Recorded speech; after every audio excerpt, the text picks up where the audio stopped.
No Trump-Harris debate. Republican source tells Politico Trump is unlikely to debate Kamala, saying he'll likely call her an illegitimate candidate. Oh, that's fear, dude. That's fear. Oh, what happened? You really wanted Biden, but you don't want Kamala? What's that about? I think she needs to lean on that. It's too soon to tell, though. They're waiting for the numbers to come out. There's no way. Will it look like big donors just big-footed the voters in the Democratic primary process and got the result that they wanted? So I think that's why you hear... Bro, this only works as a narrative if like 70% of the Democrats that said they were voting for Biden weren't saying they want Biden to drop out. Like I'm sorry. If this was like a Hillary Clinton style situation and the donors were actually at odds with the rest of the voters, with the rest of the party, then yeah, that makes sense. Right now, on the other hand, the donors were completely in line with what the broad majority wanted. Oh, dude, by the way, this is awesome. If Kamala Harris does this, she actually wins, okay?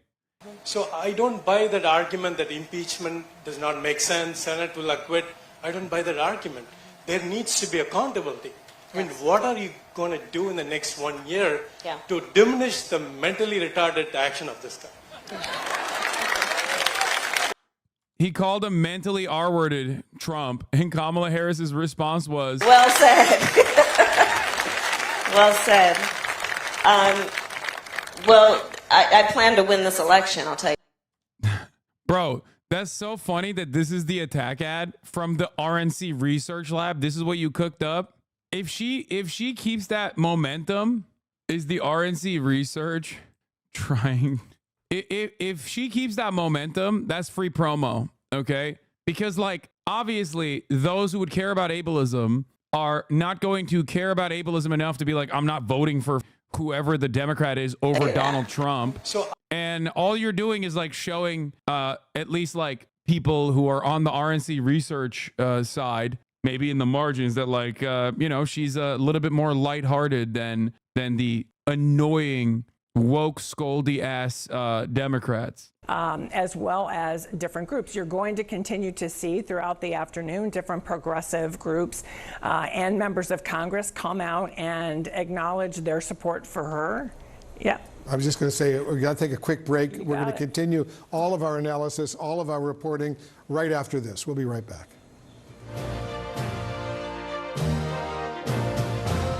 Okay, bro, they're farming commercial breaks harder than I do at the top of the hour, okay? God damn, dude. At the top of the hour, there's a 3-minute ad break, by the way. And if you no longer want to see those ads, if you want an uninterrupted broadcast experience, all you need to do is subscribe for $6 or for free with a Twitch Prime. Twitch Primes are free. You can also get gifted a sub if you're lucky. Here is the 3-minute ad break now. It's coming for you. Terrible transition, decent on yours. Okay, my transition was good, dude. I used the wolf transition to segue into the ad break. Come on now. Here's the 3-minute ad break now. Okay. Democratic nominee. It's been an extraordinary day of developments. We are just coming off on the heels of the Republican National Convention and that attempted assassination of former President Donald Trump. Of course, we were also just about 100 days out from the November election and also just a few weeks away from the Democratic National Convention. There are so many questions here about what happens next. Will Vice President Kamala Harris face a challenge on the Democratic side? How will the convention play out? She does not have a delegate just yet. My friends keep saying Kamala insta loses because too many women don't like women. Yeah, too many women don't like women. That's why Hillary Clinton, which wasn't just a woman, but like an incredibly unlikable woman, literally won the popular vote. Like, come on, guys. What are we talking about here? I think that people that say like, oh, just women hate women, or people just hate women in general and they can't do it are silly. Like, I think it just comes from their own personal perspective a little bit. Maybe they have that opinion a little bit, but they don't want to say it outright. But yeah, no, I know that there's misogynistic people out there. Most of them already vote for the Republican Party, but this is the moment that the Republicans start chirping about Kamala Harris being a woman and shitty because of that reason is the moment that the Democrats can immediately reframe the conversation and be like, this is not shocking coming from the Republicans who took away women's bodily autonomy, took away women's right to choose reproductive health care measures for themselves. that they can take for granted in the Western world. So like, it's the easiest one to have. It's the easiest convo to have. Do you want the Republicans are in a bind in that situation because they literally are locked in to this like abortion situation that they've presented for themselves. But the issue is they want to run away from it, right?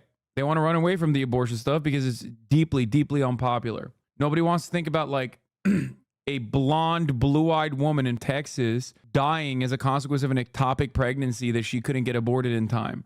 And yet that is what's happening around the country in places where the Republicans have successfully restricted access to abortion.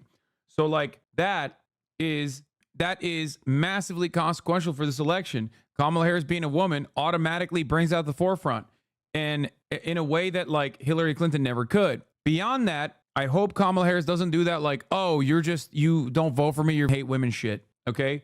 That would be the worst possible thing to do. That's like the classic Hillary Clinton supporters doing that shit. I hope that she doesn't do that. I hope she sticks to the issues, because obviously women from a variety of different backgrounds have won elections in North America. You got Moss, you got our girl Claudia in Mexico. Ultimately, and she's Jewish as well in a super Christian, super Catholic country. So like people obviously don't care. At the end of the day, what they care about is like whether you're charismatic or not. At the end of the day, they care about like how you message yourself, what the vibes look like. If the vibes are abysmal like Hillary Clinton, then you know that's gonna that's gonna spell trouble for you. Anyway. Everything in my power to unite the Democratic Party and unite our nation to defeat Donald Trump and his extreme Project 2025 agenda. ABC News White House correspondent Mary Bruce has the latest for us. Facing unsustainable pressure from his own party, President Joe Biden deciding to exit the race, announcing he will not seek a second term.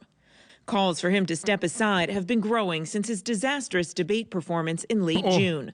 From the start, the president speaking with a raspy voice, at times stumbling and trailing off, unable to finish his thought. Making sure that we're able to make every single solitary person eligible for what I've been able to do with the COVID, with dealing with everything we have to do with, look, if we finally beat Medicare. Even on the issues. That's disrespect. Come on, he's dead. He's dead already. That's disrespect. I'm just kidding. He deserves it. He deserves it all. This man. God, I hate him. It's a real monkey's paw situation for him too. Like he wanted to be president his whole life, and then he finally becomes president, and he's not even coherent, and he's an embarrassment. And they beg him to step aside for like a month. And then he says, only God can judge me. And then God gives him COVID like 3 days later. The amount of the ways that Democrats' phones are blowing up today, it cannot be overstated. I mean, everyone is talking about this and asking that very question. One, who's the nominee going to be? And two, if it is Harris, what does that ticket look like? Abby Phillip, we'll continue to report on this, continue to have those conversations. Let us know what you're hearing. We also have Scott Jennings, a CNN senior political commentator, here with us. Scott, I mean, this is just as much uncertainty for Republicans as it is for Democrats. You heard what former President Trump said to me moments after Biden announced this. We're already seeing a well-funded super PAC of his attacking Harris, something they had kind of been preparing in case this very scenario happened. What does this moment mean for Republicans?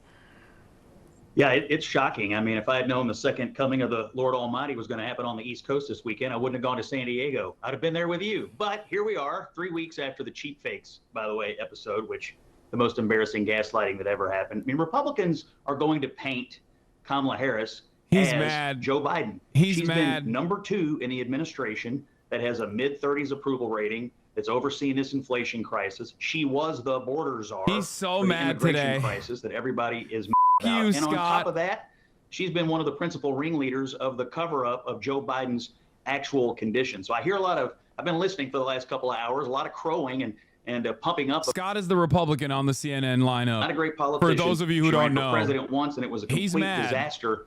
And right now, it looks like Barack Obama, Nancy Pelosi, and a bunch of rich people have just pushed Joe Biden out of this race and in the process disenfranchised millions of Democrat voters. Yeah, they're Well, yeah, dude. Everyone who voted for Joe Biden in the primaries is like, yeah, I'm not voting for Kamala Harris. Get the fuck out of here, dude. Is it interesting to you that we haven't seen a picture of Joe Biden today? We don't have a picture of him signing the letter. I mean, this is a huge decision. Also, the letter doesn't say why exactly. Why is he stepping down? He's the current. We've been talking about this for weeks. He's the current he's president. so mad, dude. He's Come now on, come on. apparently Look, I don't know unable to- what happens tomorrow, but today I'm going to sit, I'm going to kick back, and I'm going to enjoy the Republicans in a state of questions today, absolute and now they're panic. unanswered by this letter and the mystery surrounding him today. Yeah, well, he does have COVID, so I think that's probably why we're not seeing him. You know, I just talked to Chris Coons, his co-chair, who spoke to him after this announcement. We didn't even see Joe Biden. And also, what if maybe it wasn't him who signed calls it? From people like House Speaker Mike Johnson. But I do wonder, Scott, what does this mean if Harris is the nominee? I mean, let's game this out for a second. What does that mean for the Trump campaign? Because they have been preparing to run against President Biden. Why They would he thought it'd be panic? a Isn't this the pretty best easy news race for them? after that debate Fuck in Atlanta? no. But this is, you know, Guys, even Biden is so old. Please. He was literally, what chances he has of winning right now are already marginal. They were going to only get worse from this point on. How do you not see this? Like, no, this was not good. This was a depressive voter turnout re-election. Okay. This was a rerun. The momentum was only in the Trump direction. I'm telling you, dude, that's the reason why Republicans are so mad right now and trying everything that they can to just be like, yo, dude, it's so fucked up. It's so fucked up how they did my boy Joe Biden. Like, oh my God, all the primary voters voted for him. It's like, no, they voted for the Democrat. Okay. They voted for whoever the fuck is at the top of the ticket. You have an unprecedented level of interest in a race that was unimaginably boring and uninteresting for many people who were not interested in voting at all. This is the opportunity for the Democratic Party to put forward some kind of competent leadership and actually use this blank slate in some respects to their advantage. Okay? Now it's actually no longer an old person against an older person. These are the types of things that like Americans in the margins care about. Many of you are talking about like how she's a black woman, she's an Indian woman. These are the types of things that American voters care about. Yeah, sure. But you know what else they care about? Old people who are chaotic. Old people who they don't really like that much. Old people who have also taken away 50% of the country's like reproductive rights, reproductive freedoms. Watch the Dem Party shit the bed and put a conservative in the front seat. Yeah, I don't think that that's a good idea. I hope they don't do that. That's why the people that I've been mentioning are not actually conservative. Shapiro would be more conservative, in my opinion, than even like a Bashar or even Mark Kelly. Mark Kelly's pretty middle of the road as well. And the thing is, I don't really trust the Democrats. As I've said time and time again, they do have the worst instincts, but this is a moment where they actually moved in a direction, albeit a difficult one, but they moved in the correct direction. So if they keep up this momentum, and they put forward a decent plan of attack, okay, and don't lean to like the more conservative losing battles like the border, and instead lean into winning battles like abortion, okay, like the economy rebounding, things of that nature, then it's a pretty solid opportunity to maintain all of those voters who were saying that they were going to vote for Joe Biden and pick up more in demographics that you need to pick up to win key states. Okay, what is this? Some points to back you up. GOP strategist Terry Sullivan tells CBS News that his fellow GOP operatives are less than enthusiastic. They're the dog that caught the car, says Scott McFarlane. Kyle Griffin, Trump desperately wanted President Biden to stay in the race, according to multiple reports. This is true. Okay, they did. They really wanted Biden. And the reason why they really wanted Biden is because they thought Biden is the candidate to beat. And there was a likelihood that Biden was the candidate to beat. But like I said, Democrats can still fuck up the bag here, but they have a wonderful opportunity. This is also a pretty solid narrative here as well. Harris is such a good candidate because she can credibly claim the accomplishments of the administration without being held responsible for any of Biden's specific mistakes. She literally exists in the context of what came before, but is also unburdened by what has been. That is true. She can literally dismantle the genocide Joe narrative. Not to say that she will, because that requires bravery. I don't know if she's going to be courageous enough, but she has separated herself early on. She separated herself a couple months prior from Biden on this issue. Okay? I'm telling you, this also creates an opportunity to genuinely galvanize the youth vote, to genuinely get the youth vote back into action, actually coping. Kamala is not beating him. No shot, Lamau, actually coping. Yeah, get ready for a lot of people basically saying that, like, she's a woman, Americans are too misogynistic, which, while they simultaneously are just being that person. I think Kamala Harris is not a great candidate, but she is the one that the Democratic Party put forward. I'm just analyzing this with what I've seen so far. In a world where Joe Biden is trailing behind Donald Trump closely, despite the fact that he's a cadaver, I see a world where there's only more votes to gain in this process. The donations pouring in are coming from big ticket donors, by the way, but that is only good because it's going to lead to a lot of money being dumped in to reframing the narrative and getting people to pay attention and getting people interested in the form of ad spends. Obviously, hundreds of millions of dollars thus far was not getting that done for Joe. Okay? So there is a little bit of uncertainty there. We don't know if the hundreds of millions of dollars behind Kamala Harris is actually going to get people to be interested in Kamala Harris, is going to get people to want to vote for Kamala Harris. I suspect that it will do far better for Kamala Harris than Joe Biden. Okay? I think regular voters will get excited too. Biden just inspired no enthusiasm. Yes. How charismatic is she? Not great. She is not great, I will say. But while she's not great, this man was a cadaver, and the voters were still like, yeah, I think whoever is on the top of that ticket, I'm voting for. 67% of Democratic Party voters that said that they were voting for Biden were voting against Trump. Their main motivation was voting against Trump. You need to understand that. That is important. This is still a Trump race, okay? That's not a good race that the Republicans want to have, okay? Trump is a very unpopular person. You need to understand. This motherfucker almost got killed, and people were, like, celebrating. And by people, I mean not myself. I would never do such a thing, okay? But others were. I was celebrating for other reasons. You know, maybe I was celebrating because he survived. I was excited. But, like, everyone was celebrating. Half of the country was celebrating. Well, not half, but, you know, around 30% of the country was excited that he survived and he's like the Messiah, the second coming of Jesus Christ.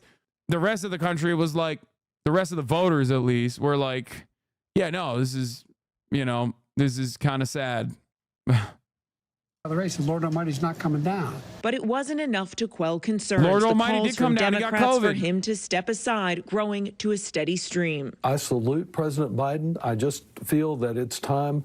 One other thing that I do have to mention is that Kamala Harris being a black woman, Kamala Harris being an Indian woman, Kamala Harris coming from like Kamala Harris's dad, Donald Harris, being like a Stanford Marxist economist, is going to make the Republicans so crazy. And they're going to say, like, they're basically not going to be able to hold back. And here's James Lindsay doing exactly that. Let's talk about Kamala Harris saying to see what can be unburdened by what has been. This phrase, which she repeats all the time, is not mysterious. It's esoteric. That is, it's a cult. It's a Marxist and Luciferian incantation. What? And that's easily seen. If you think that your dad and your mom that are like, you know, moderates, independents, who have voted for either party throughout their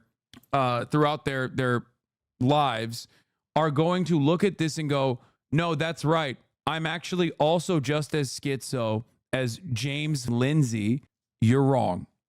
I said this exact same thing about the trans panic, right? Trans panic and like right-wing populism that hyper-focused on like children's genitalia was objectively gross for the normal Republicans, for the normal voters. And that's why the red wave that was supposed to be a massive typhoon turned into a red puddle. in the midterms. Okay, that was one of the big reasons why, like, this level of this kind of narrative going absolutely crazy mode on the timeline in front of all that running candidates that repeat terms like this specifically made it gross, too gross for people to vote for. And you saw that. You saw that in the electoral defeats that occurred in the midterms. So I think that there's one other aspect to this where Republicans just go balls to the wall and just start saying really insane shit that, you know, is off-putting. Really insane shit that's off-putting to normal Republicans. Okay? Gretchen Whitmer is 10x the candidate Kamala is, though. Yes, of course. I think Gretchen Whitmer is a significantly better candidate than Kamala Harris. I agree. But Kamala Harris is on the ticket, and Kamala Harris has the endorsement. It's the easiest swap out that shows that it is not a chaotic switchover, but instead a guided, well-directed, well-orchestrated choice that Biden made himself. If he keeps up being a petty bitch from this point on and isn't just going along with, like, this is what we did. I made this decision because I think she's great. I made this decision because I'm a fan. I made this decision. I chose her as my vice president because I knew I had full confidence that she could be the president one day.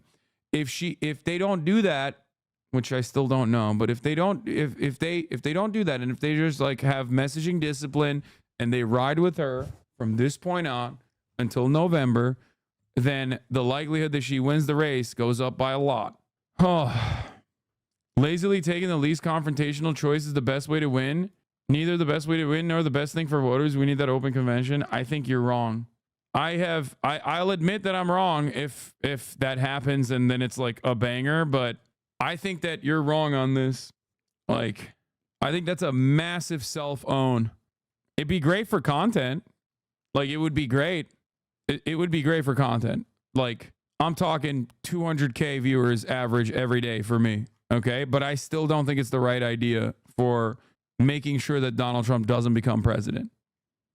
Well, if it absolutely is, really minute by minute, telephone calls are being made from the vice president to lawmakers and other officials trying to secure their support for the nomination. We've really seen just a dramatic movement here in the last several hours. Let's look at the Clintons, for example. Both former President Bill Clinton and Secretary of State Hillary Clinton praised Joe Biden, but in the same statement just a little earlier today, they also said they fully support Kamala Harris. Barack Obama has taken a different approach to this. He put out a statement earlier saying that he, of course, praises Joe Biden, and that's what the statement was about, really talking about his effort to get out of the race and his selfless act, but also leaving open the question of who he would support. Talking to his advisors, I am told that he is staying out of this for now and wants to play a unifying role at the end of this, much like he did in the 2020 primary campaign. That's being criticized by some, but this is the approach he has taken. Yeah, unifying his Bernie. Former Speaker Nancy Pelosi, she also has not weighed in. So, look, this process is moving, but there is no doubt no one has stepped up to run against her, and that is also significant. Several hours. Dude, Obama sucks so bad. Like, I know Democrats love him and shit, but God, he's so annoying. He told Joe not to run in 2016, which was, now we know, a bad idea. Okay, he was like, no, step aside for Clinton. And honestly, that one is kind of fair because who would have thought, right? And then in 2020, he made everyone else step aside for Biden because he was terrified of Bernie Sanders. That was a massively consequential move that even someone as stupid as myself could tell you was wrong a mile away. And I did. I have not stopped criticizing the issue with having Biden be the candidate in 2019, in 2020, since 2020. I have not stopped. I've been talking about how he's a one-term president. We're losing our incumbent advantage if he's the guy. What the fuck are we doing? What a stupid decision. That was Barack Obama. And then up until a week ago, he was continuing along with that idiotic decision-making, or at least that, like, absolutely selfish, self-interested way of operation, and not telling Joe Biden to step aside swiftly. And he's still doing it. He's like, oh, I don't know. I'm going to be the unifying role. I don't know if I'm going to endorse Kamala Harris. It's like, you're so silly, man. You're a silly guy. Now is the time for her to show that. And every single moment that goes by, they're looking for those statements, people coming out, offering support. I know we're waiting for Democratic leadership, but David and I were talking earlier. I mean, these are, Pelosi, Hakeem Jeffries, and Schumer. They have to listen to their members. Okay, they have to do a lot of listening today too before they come out and put a stake in the ground. And so this next day or two, everyone understands are going to be really critical. And yet, David, in this moment, talking to donors, I know Abby has, Van has, Alyssa, we've all been talking. They got what they wanted today. I was talking to one big donor. He said, you would think there would be a sense of celebration. Sharon Passan, thank you for the 25. Yet, one of them said to me, I'm sick to my stomach. Gifted subs. Because I have sadness for a guy who can't fulfill what he wanted. There is this deep sense of sadness. Aaron, there is a lot of affection and respect for Joe Biden among Democrats. I don't think anybody took great joy in what happened today. I worked with him for several years and was really proud to do that. And it's a sad day. This wasn't an anti-Biden movement. It was a beat Trump movement, and there was a conclusion that they didn't feel the president could do that. It wasn't a reflection on what he's already done. So, it was rough. But in terms of what's going on now, you say, why are these leaders hanging back? And Abby's right. The leaders have to listen to their members. The members they're most interested in listening to are the members who are in these competitive districts, competitive states, and they want to hear from them, and they want to examine how are you going to be affected by that. And for Pelosi, that is obviously a concern, but she's very much focused on what gives us the best chance to beat Donald Trump. That was the thing, talking to donors today, and I talked to a few of them. These were people who didn't actually, a couple weeks ago, want Kamala Harris on their ticket when they were talking about this. They seem to have all, at least the ones I spoke to, fully accepted it is Kamala Harris, and they're now all in. Well, people had to walk around the barn a couple of times and get their heads around it. Kamala Harris has not been a polling dynamo. It's not like she's the most popular, human ever born, and that weighs on people. Look, I want to say something. This is the most consequential decision this party is likely to make in this century. Who do we put up against Donald Trump? It's not an emotional decision. It's a mathematical decision. And nobody understands necessarily, as we said before, there's a lot of variables here. Some of these swing state governors haven't been tested on the national stage. What's the likelihood of a skeleton falling out? Destroys the whole campaign. This is a consequential decision. And so right now you got a lot of people rushing in, wanting to support Kamala, rushing to certainty. But tomorrow always comes. And what I love about what Obama did, he stayed back. He said, let's talk it out. Give everybody a chance to make their best case so we can make the best decision. And there's not a more important, whenever Pelosi opens her mouth. Oh, yeah, here. What's that? April 14, 2020, more than 4 years ago? One truly wild thing that we haven't really talked about is Biden's stated interest in being a single-term president. Like, we're just going to throw away our incumbent advantage because Joe's going to be a vegetable by the end of his presidency. Truly incredible stuff. That's crazy. Who would have thought, dude? Who would have thought? I'm going to repost it and like my own tweet. Fuck it. Who would have thought, bro? What? Are we serious? Like, that's crazy. I'm telling you, dude. It wasn't that wild. It was not that wild of a sentiment to express at the time. Liking your own tweet is the equivalent of a self-suck. Well, I mean, I do that too, so.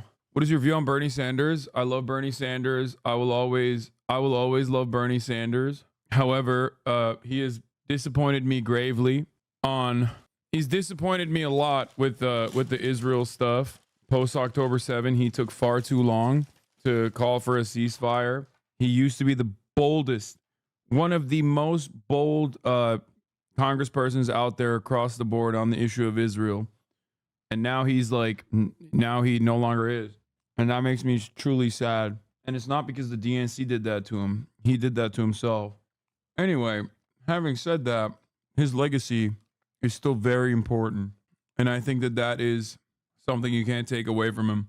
And that, for that reason alone, I will forever love that man, even if I get disappointed with him from time to time.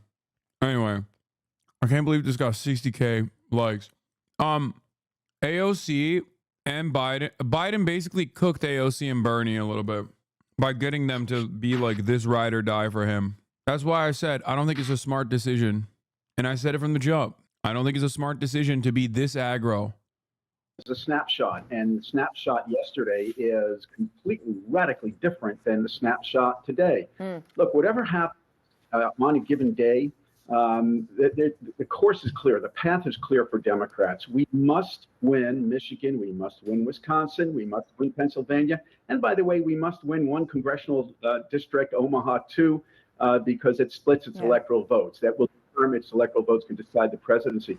And so we now have a fundamental reset of this campaign, no question about it. Now, I'll just say one other thing on this. The reason that we are losing today is because Donald Trump has consolidated his vote. His base is maxed out, and we Democrats have not consolidated. Why? Yes. Because up until several hours ago, we weren't sure. This isn't copium. He's right. Top of the ticket. It is vitally important now with this reset that we do the following. Job one. That's it. That's the line. He's 100% right. He's absolutely right. There are so many likely voters that are tapped out. As a consequence of interest in the race and as a consequence of a fresh new face entering the fray, they absolutely will. They are absolutely votes to win. Joe Biden would have never been able to bring them back. Lloyd Doggett was the first Democratic lawmaker to actually call on President Biden to step aside. Congressman Doggett is here with me in the studio right now. Thanks very much for coming in. Great to be with you, Will. You've become a historic figure, and you're the first Democrat to say Biden should step aside.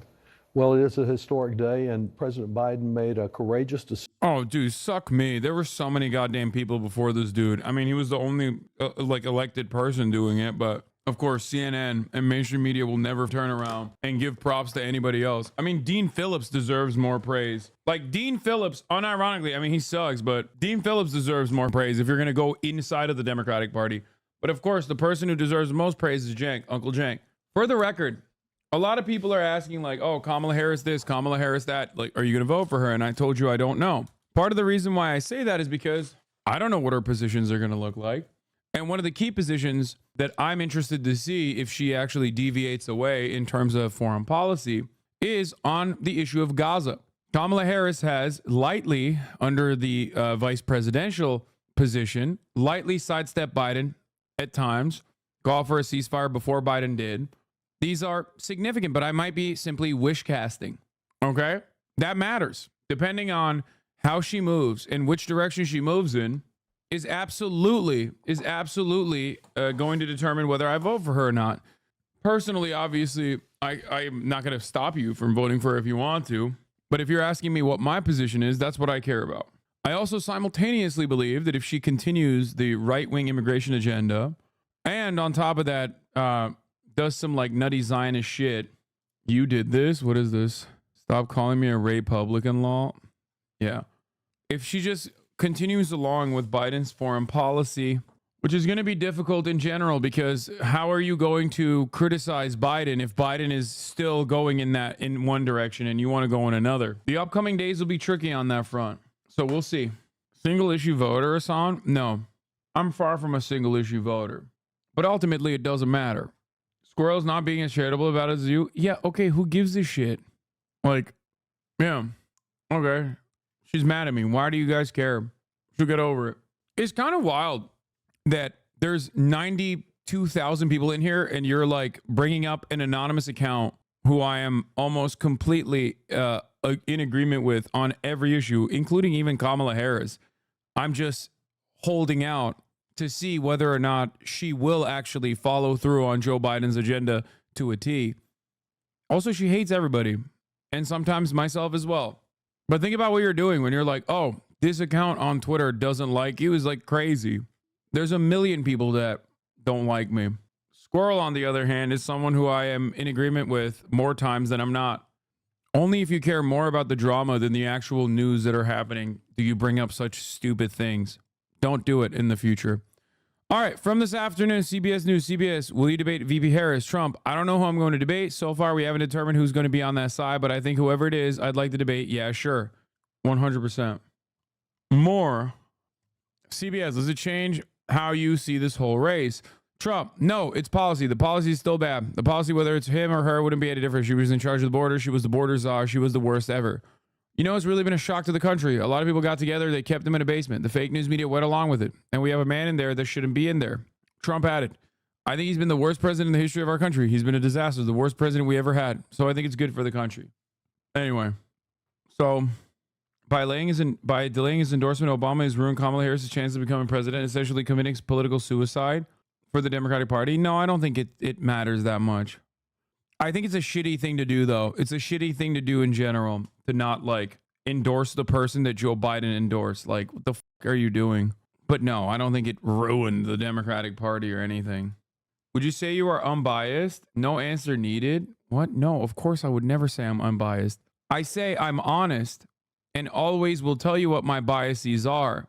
Whereas everyone is biased, but many people refuse to admit that or even recognize their biases. That's the difference between me and like CNN. They did so with the clear understanding that we would only succeed if we were united. In the 248 years since, our country and our people have been tested, but the American spirit has always triumphed. Despite our individual differences, when our safety was threatened, when our values and freedoms were attacked, when the stakes were high, Americans have found ways to come together and unite behind common cause and common purpose. That's the lesson of our founders who gathered in Pennsylvania 2.5 centuries ago, and it's the lesson our party must learn from now. I've known Kamala Harris for nearly 2 decades. We've both been prosecutors. We've both stood up for the rule of law. We've both fought for the people and delivered results. Kamala Harris is a patriot worthy of our support, and she will continue the work of generations of Americans who came before us to perfect our union, protect our democracy, and advance real freedom. She has served the country honorably as vice president, and she is ready to be president. The best path forward for the Democratic Party is to quickly unite behind Vice President Harris and refocus on winning the presidency. The contrast in this race could not be clearer, and the road to victory. Dude, the hogs haven't been squirming as much. Oh, ew, Jared Moskowitz. I mean, his dedication to public service his entire life. We may not see that again, and so obviously this is a passing of the torch to a new generation. I think it's going to be Kamala. I have endorsed Kamala Harris. Democrats obviously very disappointed. He says, so this guy decided to genocide the Palestinians while being a one-term president, so he didn't even do it to get reelected. He did it for fun. Oh, no, he did it because he loves it, for sure. You thought that Americans care that much about Israel genociding Palestinians? Are you crazy? It wasn't even like it was barely number 4. It's really impactful for those who do care, those who become single issue voters, because genocide is, kind of hard to cast aside. But beyond that, it was like, it's foreign policy. Americans don't give a fuck about foreign policy. The entire system is designed so that we are sedated, as foreign policy just is a thing that happens, right? And it's a machine that keeps churning. Overall, American foreign policy is something that most Americans don't give a shit about. And Biden on that issue was doing it not because he wanted to be reelected. He was doing it because he said it. He said it himself. He's a Zionist. You literally just admitted you're a one-issue voter. Hypocrisy? No. I said it's understandable for others to be single-issue voters when that single issue is genocide. Anyway, I don't understand the one-issue voter when it comes to Gaza. The alternative is worse, isn't it? He said it would tell them to finish the job. Yes, Donald Trump would be worse for Palestinians in general, as he was worse for Palestinians in general. Having said that, however, people don't think like that. Doesn't matter. They're not thinking about it like that. They're thinking about it like oh, Joe Biden is the one currently doing genocide now. Him. Because at the end of the day, Joe Biden has killed more Palestinians than Donald Trump has. This is the truth. Aren't you not thinking about it like that either? No, that's why I said I'm not even a single issue voter on this. Okay. I think that's like perfectly valid to be a single issue voter on because it's genocide. But if you're asking me, like, I think Joe Biden's right-wing anti-immigration narrative packaged with like everything he did everything he did since October has just been so awful. Like, I don't know what the happened. I don't know if like an anvil fell on his head where he just decided to like move in a way where it was just so insane. Okay. Like October 7 happened and his dementia just like went completely out of control. The whole idea that they were going to go to the right of the Republican Party on immigration? Are you on crack? Are you high? Are you the stupidest person on the planet? He was already trying to do that with the crime shit. It literally cost them seats in New York and almost turned the New York gubernatorial race into a Republican one, which was insane. They didn't learn from that. And then they hit that same exact bar on immigration. Like, what are you doing? What the fuck do you want? You want to be you want to put a rainbow sticker on a concentration camps? Is that what it is? And then all of a sudden it's woke? What are we talking about here? Dude, my computer is dying right now. What is happening? Okay. Please stop sending me the Joe Manchin tweet. Okay. Nobody cares. All right. Real Donald Trump, 5:52 p.m. Eastern. Okay. So we are forced to spend time and money on fighting crooked Joe Biden. He polls badly after having a terrible debate and quits the race. Now we have to start all over again. Shouldn't the Republican Party be reimbursed for fraud? And yo, he's so mad. Come on, man. Don't give the game away. You're basically all but confirming that this is a good move. That's wild. He's like, come on, dude. We want it. We want the money. We want our money back. Shouldn't the Republican Party be reimbursed for fraud in that everybody around Joe, including his doctors and fake news media, just knew he wasn't capable of running for or being president? Just asking. That's wild. He's tweeting in a way where he's never tweeted before. He doesn't tweet like this normally. Okay. He is sad. Bro is panicking. Bro knows this is at the top of the hour and there's a 3-minute ad break coming for him. He knows that he doesn't have money because he dumped all of his funds into the Joe Biden ads. And now he's left with no $6 to avoid the ad break at the top of the hour. He don't even have a Twitch Prime. He used it on himself. Okay. He used it on himself. But you, unlike Donald Trump, could use your Twitch Prime here. It's free if you no longer want to see those ads. Or you can get gifted a sub if you're lucky. Here's a 3-minute ad break now. Biden's campaign co-chair, Cedric Richmond, was saying this. I want to be crystal clear. He's made a decision, and that decision is to accept the nomination and run for re-election, win re-election. Yeah, okay. Just a few hours later, a letter was released bearing Biden's signature announcing he's going to step aside from the race. So what happened? That's so funny. They're crying foul. They're playing to the referee. They're like, I don't like it. They're not playing fair. Like, get the out of here, dude. See you on a Sunday night. Good to see you, Laura. And we understand that 4 of the president's top advisors made a pilgrimage to the beach house. It was Ron Klain, Anita Dunn, Steve Ricchetti, and Mike Donnellan. They were all there last night. Yeah, and her name ain't Anita Wynn, if you know what I mean. Let her know what exactly was going to happen. She is talking about this and saying, with this selfless and patriotic act, President Biden is doing what he has done throughout his life of public service, putting the American people and our country above everything else. As recently as last night, the president was digging in, according to a report in the New York Times that outlined his frustration with Speaker Pelosi and Barack Obama for not doing more to stop the Democratic Party mutiny against him. And President Biden justified staying in the race just last week, saying he initially wanted to be a bridge to another generation of Democrats, but he doesn't want to hand things off to them while the country is so polarized. The pressure on the president built and built and built after that really shaky debate, which happened way earlier than normal because his campaign thought that was going to help them. It didn't. The president now says, "It has been the greatest honor of my life to serve as your president. And while it has been my intention to seek re-election, I believe it is in the best interest of my party and the country for me to stand down and focus solely on fulfilling my duties as president for the remainder of my term." And there have been a lot of questions about what exactly the family's impact was on President Biden as he weighed what to do. And we just got a statement from the First Lady's office that says, down to the last hours of the decision only he could make, she was supportive of whatever road he chose. She's his biggest believer, champion, and always on his side in that trusted way only a spouse of almost 50 years can be. That is the latest from a very, very busy day here at the White House. Laura. Wow, Peter, thank you so much. I want everyone to understand there are a few points we have to be very clear about tonight. Biden tonight is just as overall healthy and just as capable of doing the job as he was before the debate with President Trump. Obama, Schumer, Pelosi, they all knew that he was, basically not completely together. That weeks and weeks and weeks ago. In fact, they've known it for years, but they didn't care.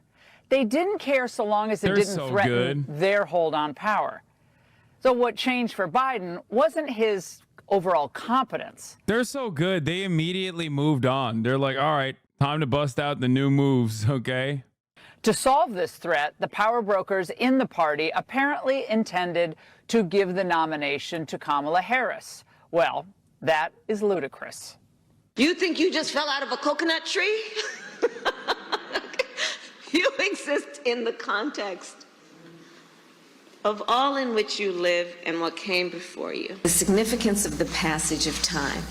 So when you think about it, there is great significance to the passage of time. Who doesn't love a yellow school bus, right? Can you raise your hand if you love a yellow school bus, right? Like, this doesn't work. Always ask, is there a Venn diagram for this? I'm telling you, it's fascinating when you do. This is not good. This is not good strategy. Happened last night and this morning. Kamala Harris has not won a single primary. She hasn't persuaded a single delegate. She tried to run in the 2020 cycle, and we all remember she was utterly humiliated, dropping out even before the Iowa caucuses. And of course, this part is actually fair and performance solid. as VP has been pretty abysmal.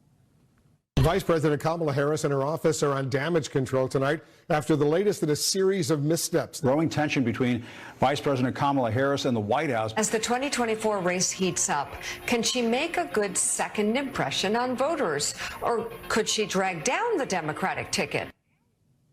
And remember what Politico told us about Harris's VP office? That it was totally dysfunctional. And I remember when the Washington Post told us that Harris's... Thank you. Please, this is sanity, okay? The last insane, chaotic, stupid month in American politics has obscured a simple, basic truth. Trump is deeply unpopular and an eminently beatable politician. It is so real. And this is the reason why I was saying that even Joe Biden, despite being a carcass that people now recognize is a carcass, still had a shot at defeating Donald Trump, albeit a shot that was increasingly getting worse and worse, okay? As days went on, Joe Biden's chances of winning this re-election was getting harder and harder. Having said that, however, I think people forget how unimaginably unpopular Donald Trump is. I don't think he's unpopular. Brother, you are wrong. Okay? You are wrong. I'll say it like this. Okay? 2016 Donald Trump was new. He was fresh. People were like, ooh, this is a guy. I really hate the system. I'll blow up this goddamn system. 2020 Donald Trump lost after 4 years of being president. Okay?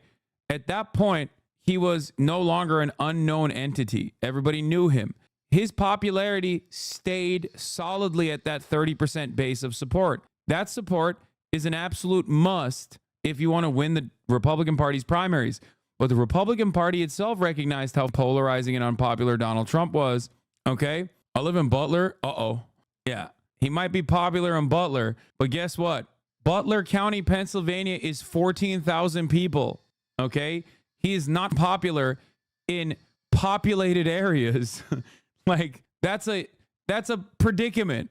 You know what I mean? When we're talking about Pennsylvania, like, yeah, sure, the countryside surrounds the cities, but we're not doing a Maoist peasant revolution or some shit. Okay, we're doing an election.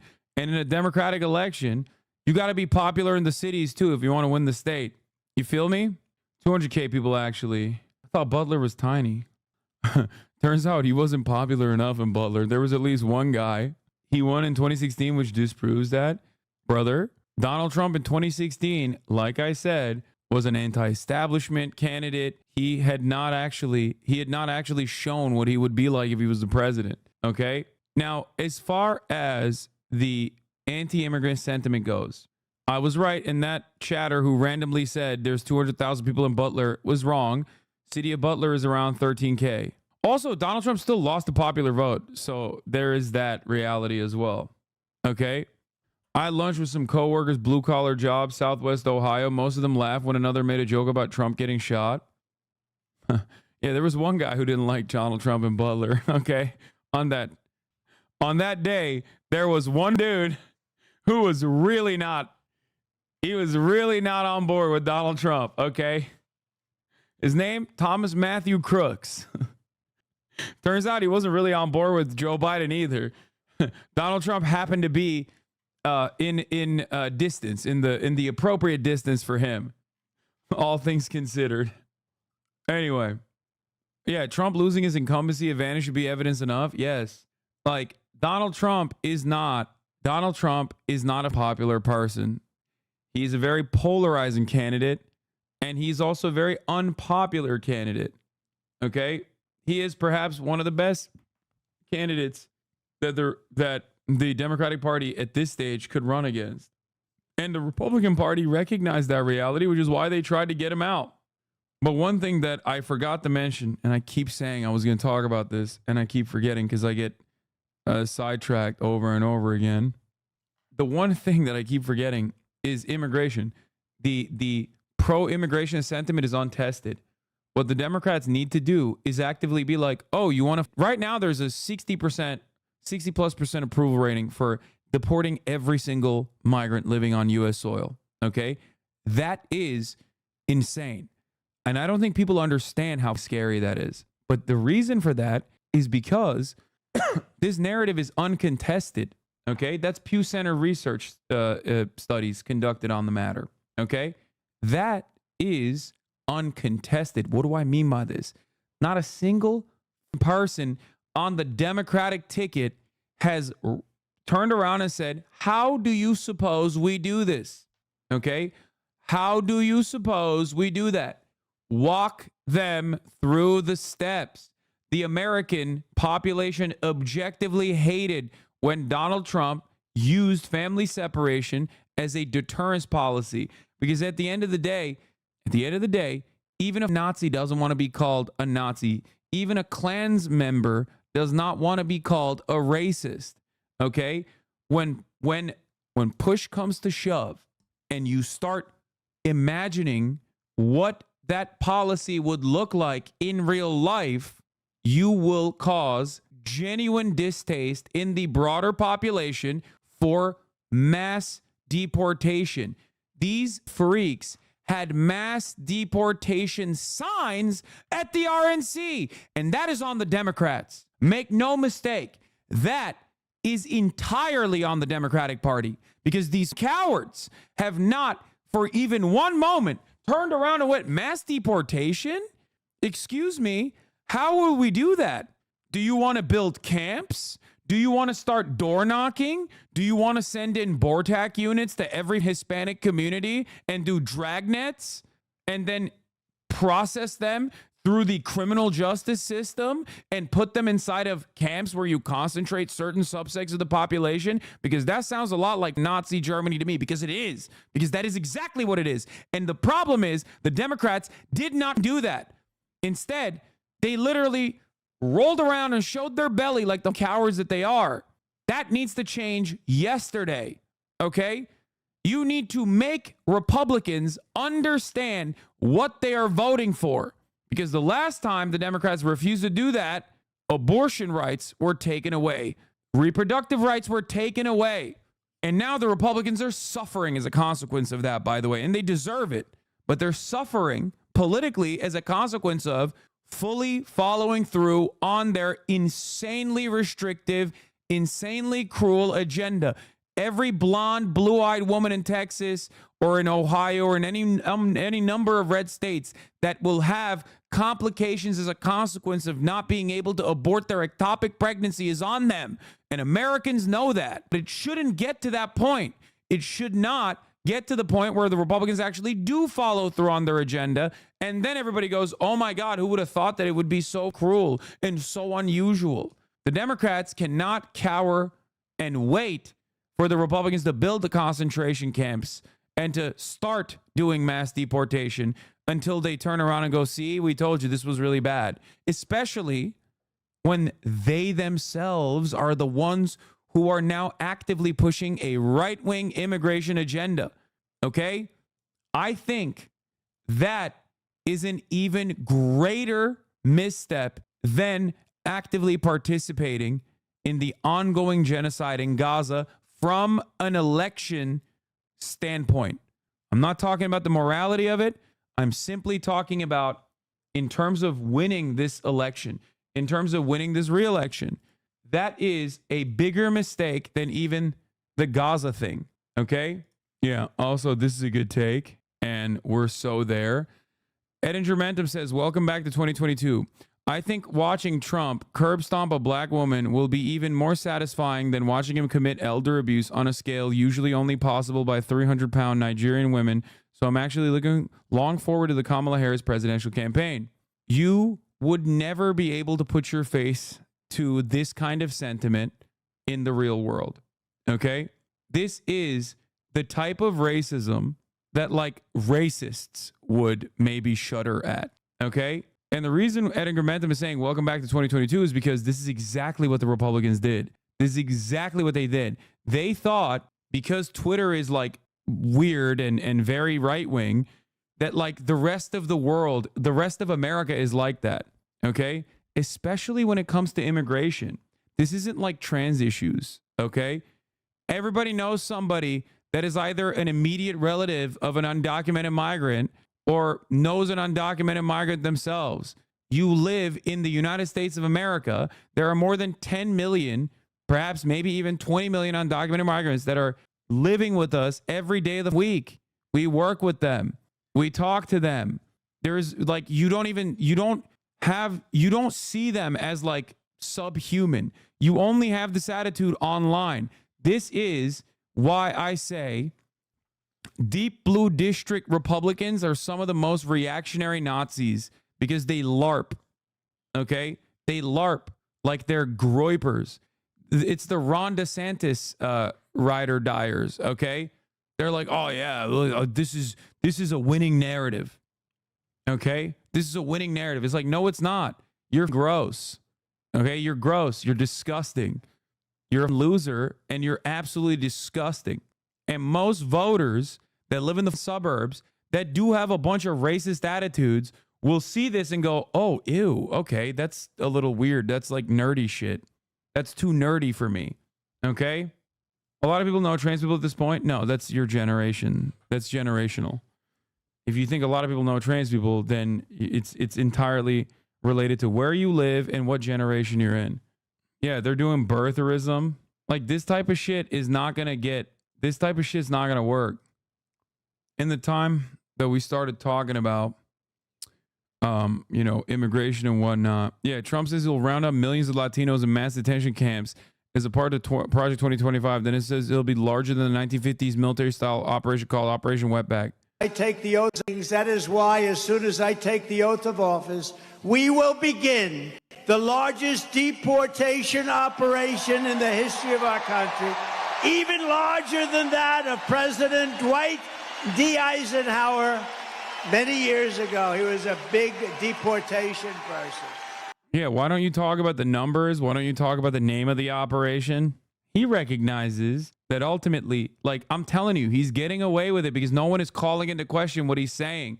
Liberals are asleep at the wheel. Well, maybe they're a little too chaotic right now because of up until this moment, they were too chaotic on the Biden front. They were like, is Biden going to drop out? Is Biden not going to drop out? That was like the major narrative, both in the media and also inside of the Democratic ranks. This has to be addressed immediately. It needs to be called into question. What the are you saying?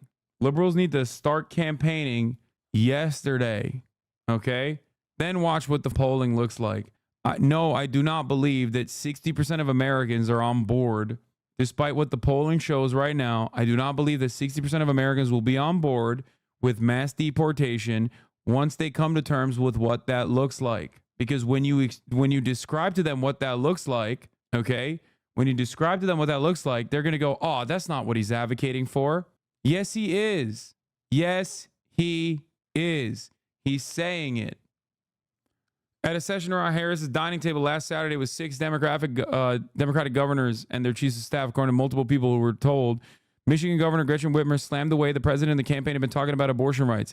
Illinois Governor J.B. Pritzker hammered Biden's response to the migrant crisis and insisted they need to quickly get much more aggressive about attacking Republicans and Trump for tanking the bipartisan immigration bill. I don't agree with this. That's bad instincts. Maryland Governor Wes Moore complained that the campaign has been failing to get through the voters under 35 years old. Most in the room had dealt with Trump during their own first terms. Most had beaten Trump-inspired Republicans in their 2022 races. What they're seeing in the Biden campaign, they told Harris, does not look like a path to victory, and they were eager to see changes. Okay, said Harris after listening to an hour of deconstruction. What do you think should be done? I do fear that they're going to still stay on the right-wing immigration slant, and that's not good. The solution to Donald Trump saying he's going to do mass deportations is not to say, oh, we just want to do some apprehensions. Okay. The solution is to bring the American public back to reality on immigration. Okay.